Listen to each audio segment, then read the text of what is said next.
Hello everyone, welcome back to your channel. Today we will discuss another problem from the topic related to electric flask. Okay, so let's start the problem. This is our first problem and this is our second problem. Okay, so let's start. In the first problem, a cube is given. Each side of the cube is small a. Okay, the length of the each side of the cube is small a, and this is the given electric field which is present here. And we have to calculate the flux passing through this cube. Okay. So we know a formula of flux, that is flux is equals to E dot A, where E is the electric field vector and A is the area vector. Okay. What is the area vector? Suppose this is the surface, and what is the area vector of the surface? The perpendicular or the normal of the surface gives the direction of the area vector of the surface. Okay. So now we can see for the cube, for this surface, the area vector will be along this direction, right? For each side, the length of the cube is small a. So the area of this plate is a square, and the direction is along x-axis. So the direction of the area vector for the surface will be a square I cap, right? Similarly, for this surface, the area will be a square j cap, right? Similarly, for this surface, the area will be a square k cap. And for this surface, the area will be like this, that is minus a square I cap. Okay, this is the direction of minus I cap.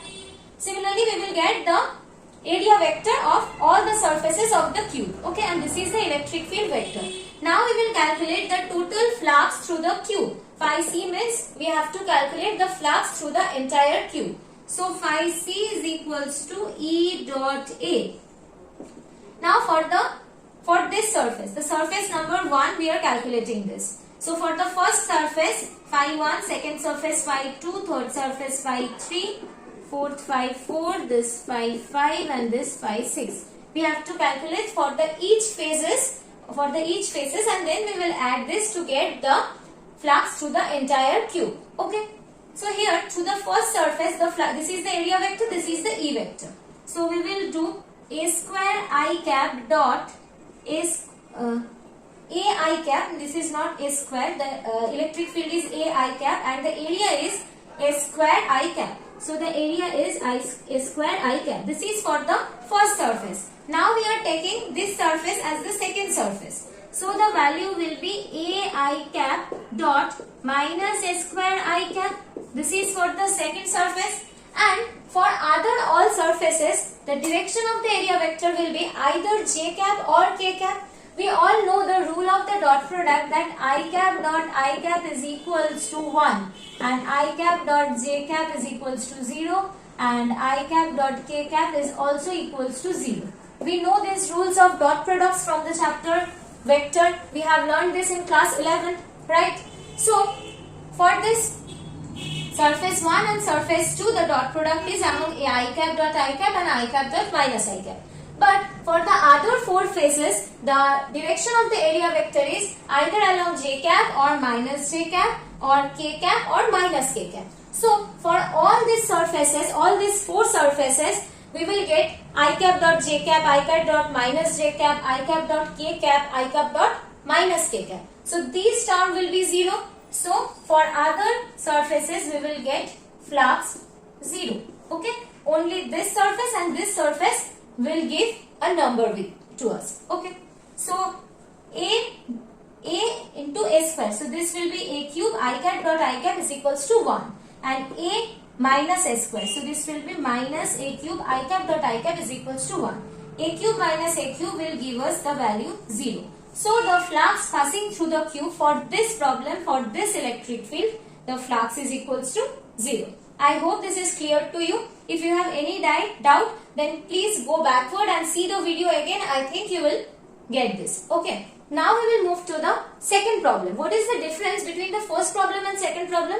Carefully observe. There is only a difference in the expression of electric field. Here in the expression of electric field, we are saying that a I cap. So the electric field is constant here.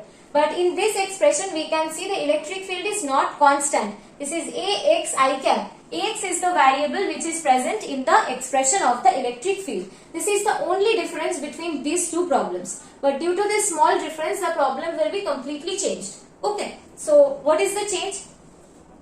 Similarly, we will calculate everything, but for this surface, the value of the electric field will be A. What is the value of the x for this surface? This is x equals to 0.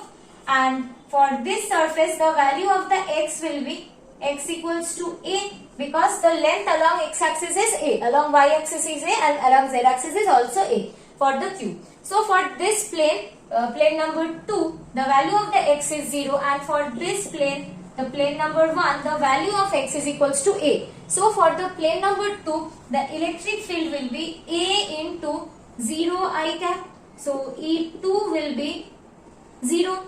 And for plane number 1, the electric field will be A into A I cap.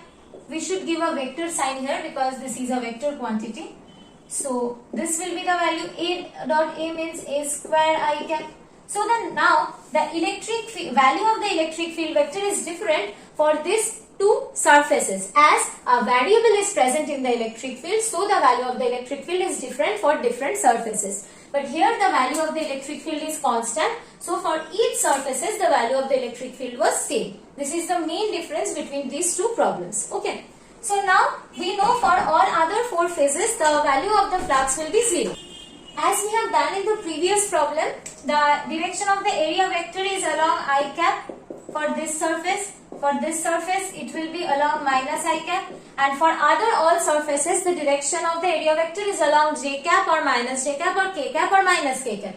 And I cap dot j cap and I cap dot k cap will become 0. Here the direction of the electric field is also I cap. So, these term will be 0 as we have done previously. So, now we can write the total flux through the cube is equals to phi 1 plus phi 2 plus phi 3 plus phi 4 plus phi 5 plus phi 6. For the all four phases, the flux is equals to 0. So, that is equals to, for phi 1 the value is A square I cap, and for the phi 2 the value is 0. Sorry, not A square I cap. A square I cap is the value of the electric field dot the area vector, that is A square I cap. And for the second surface, the electric field is 0. So, E dot A will also become 0. This is for phi 2. And for phi 3, for phi 4, for phi 5, for phi 6. These all are 0. So, from here we will get A to the power 4. This will be our flux, total flux through the cube. I hope this is clear to you. For this problem, the total flux through the cube was 0. But for this problem, the value is A to the power 4. Just only the difference is here the electric field was uniform and there the electric field is variable. I hope this concept is clear to you. We will meet again with another video and with another numericals. Please like, share and subscribe the channel. Okay. Thank you everyone.